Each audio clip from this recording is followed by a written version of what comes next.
And I want to personally thank Caitlin for lifting up our sport. She carried a heavy load for our sport, and it just is not going to stop here on the collegiate tour. But when she is the #1 pick in the WNBA draft, she's gonna lift that league up as well. So Caitlin Clark, if you're out there, you are one of the GOATs of our games, that we appreciate you. Okay. It's Gertie Mack, and let's talk about Indiana Fever, Caitlin Clark, and Aaliyah Boston. So in this video that I just played, that's Dawn Staley.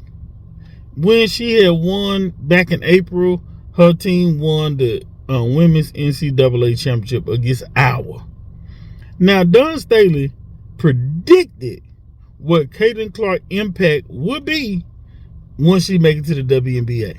She predicted this. So all this stuff that's happening right now, Dawn Staley beat Caitlin Clark in Iowa, but still acknowledged Caitlin Clark's impact and even call her one of the GOATs.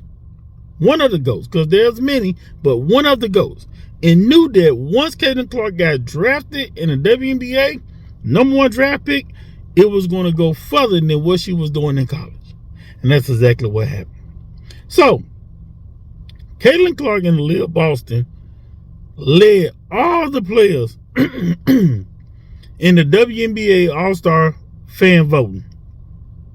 All the players.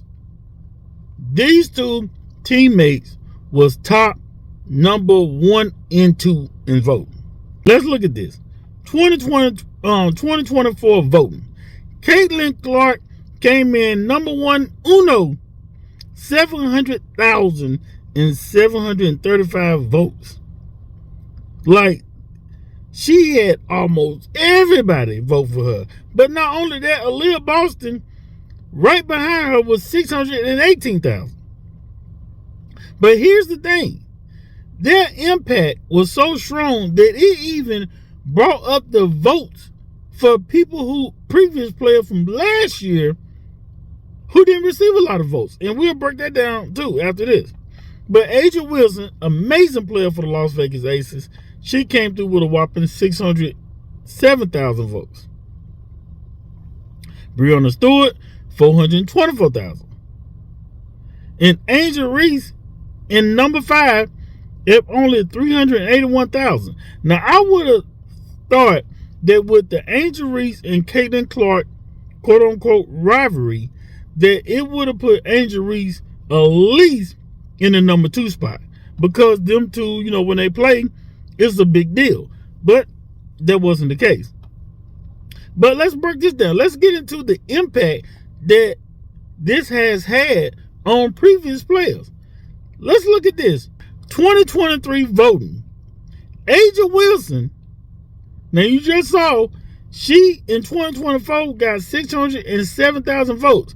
But in 2023, she was #1, but she only received 95,000 votes. And she is one of the best players in the WNBA. No disrespect to her at all.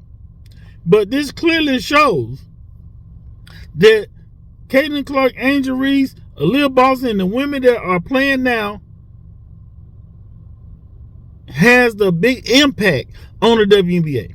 Caitlin Clark, #1 uno. You can't deny it. You can't deny it. The voting went up more than almost close to 600% since last year. They never had this many people to vote for the WNBA All-Star. And because of Caitlin Clark, Angel Reese, and others, it led to players from last year who was awesome players like Asia Wilson. It led to her even getting more votes than she received last year.